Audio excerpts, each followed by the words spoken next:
think silver could go, or where should it be? Let's look at where it should be, looking back 3,500 years and an average of 15 to 1 in the ratio. Well, it's very simple. You take the price of gold, 2,700 or thereabouts, and you get $180 silver. So triple digit silver is, in my opinion, a possibility.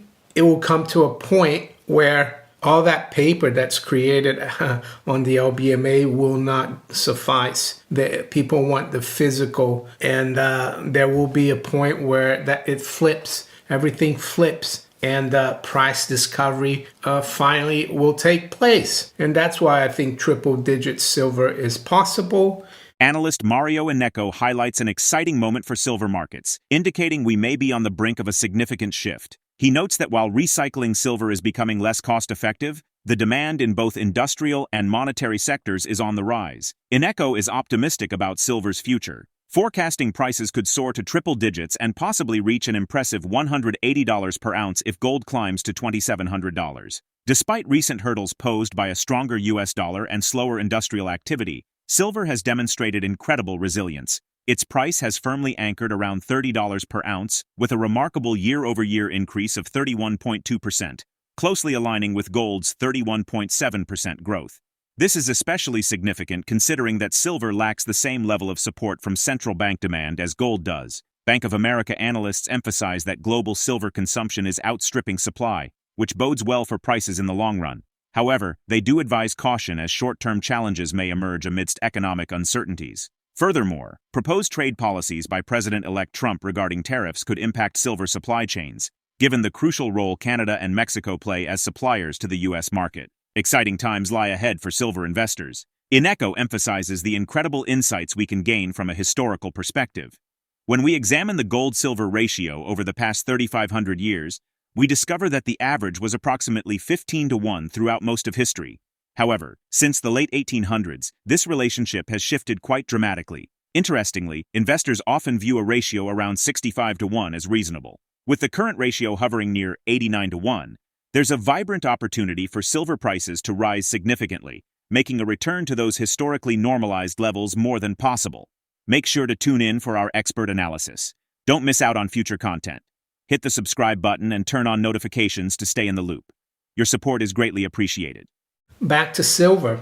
I recently spoke to the Gnome of Zurich, and he's given me some charts about the gold-silver ratio and other charts as well. But this is the one that really is amazing. It's a 3,500 year chart, and you can see that up until the late 1800s, the price of the gold-silver ratio was averaged around 15, roughly, for over 3,000 years, and since the late 1800s or around 1870, that's all changed. So this is an aberration here, and I think it's not going to last forever because we are at a point where the supply of silver is dwindling. The fact that silver is so cheap, we're almost at 89, the gold-silver ratio right now, makes it uneconomic to recycle silver.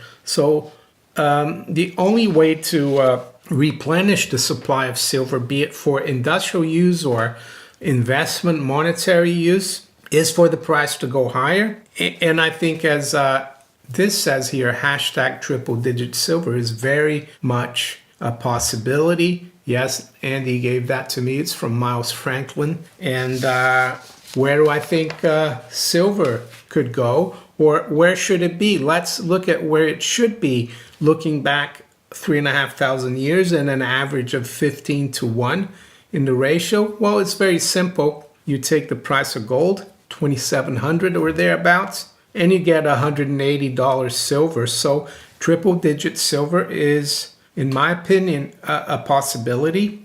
And I've spoken, of course, a few times in the last few months to David Jensen, who does great research about the LBMA in London. And I think the LBMA, the London Bullion Market Association, is the key to the silver price suppression.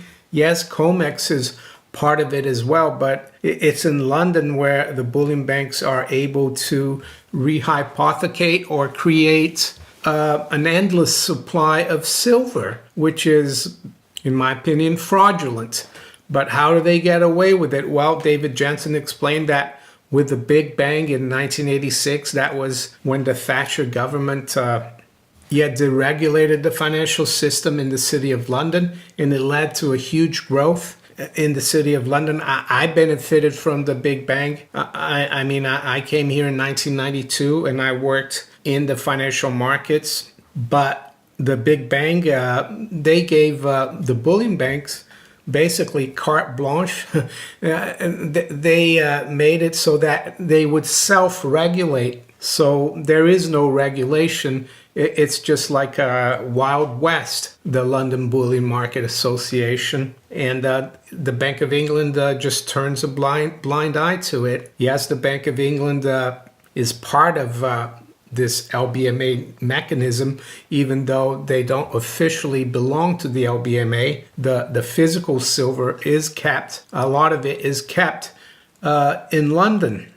Market analyst Mario Innecco highlights growing pressure on global silver supplies, with industrial demand from Asian powerhouses India and China playing a pivotal role in market dynamics. The possibility of new tariffs on precious metals adds another layer of complexity to the market outlook. India, maintaining its position as the world's second-largest silver consumer, continues to rely heavily on imports to meet its substantial domestic demand. In typical years, imports exceed 6,000 tons, with exceptional years like 2022 reaching 8,000 tons. However, this pattern often exhibits a sharp correction following peak years, as evidenced by the significant drop to 3,625 tons in 2023.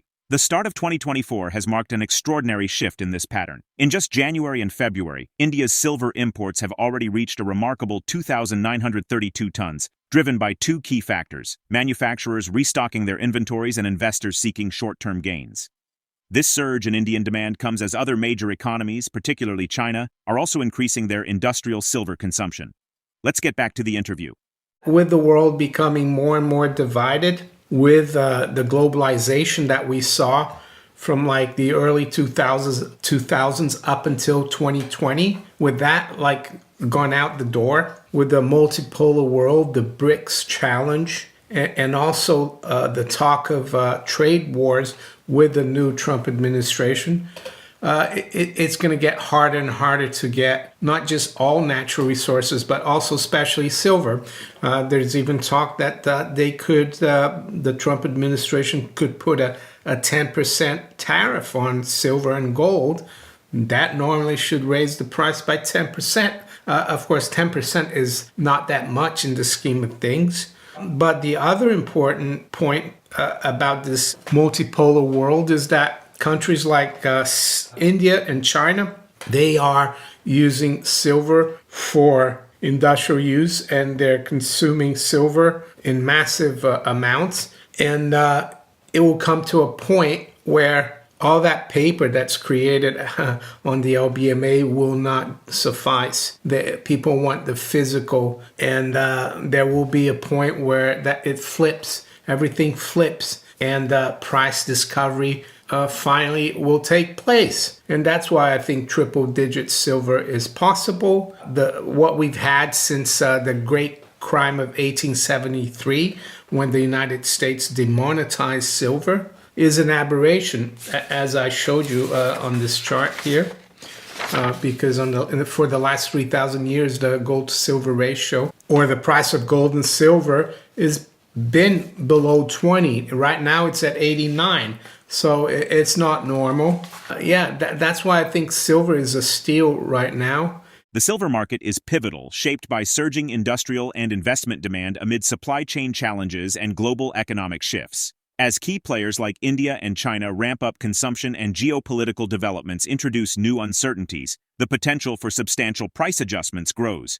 This evolving landscape underscores silver's dual role as both a critical industrial resource and a sought-after monetary asset, making it an intriguing focus for investors and market analysts. How will increasing industrial demand and global supply pressures shape silver's role in the financial markets over the next decade? Share your perspective in the comment section. If the video resonates with you, join our community by subscribing to our channel and enabling notifications with the bell icon.